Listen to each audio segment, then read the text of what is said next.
Turning now to hoverboard horror. A mother is sharing her outrage after she says her two sons were robbed at gunpoint for their Christmas gifts. This happened on Louder near Joy on the city's west side. 7 Action News reporter Kimberly Craig has the mother's message for the bad guys in a story you'll only see here on 7.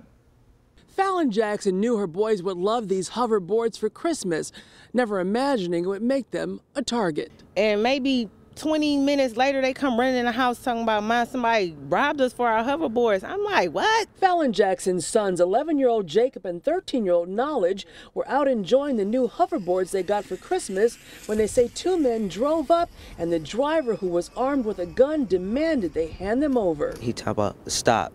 And then we kept going, and then he said, "Stop or I'll shoot y'all." And then they pulled a gun on us. I'm like, for some hoverboards, he 11, he 13, for some hoverboards? Wow. For some hoverboards. Because y'all don't have nothing better to do but rob little kids. He was like, "We want to give us some hoverboards right now." And then we were like, we didn't give it to him. And then that's when he got the car. And then we got off the hoverboards and he grabbed him and he ran in the car. He took him.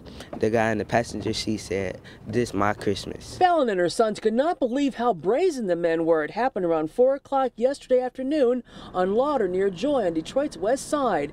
Fallon says Detroit police were quick to respond, but the thieves could not be located. Ran around in a gray Avalon 4-door. One of the doors is dark gray.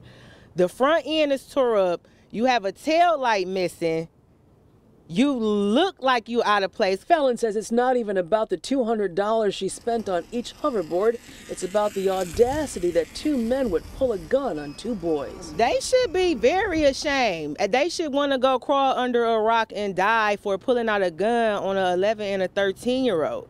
These is kids. Your kids should be able to come outside and play. It made me feel sad. I was crying because it's messed up to know that you can't go outside and ride your own stuff. This mother ultimately grateful that her sons were not hurt. On Detroit's west side, Kimberly Craig, 7 Action News.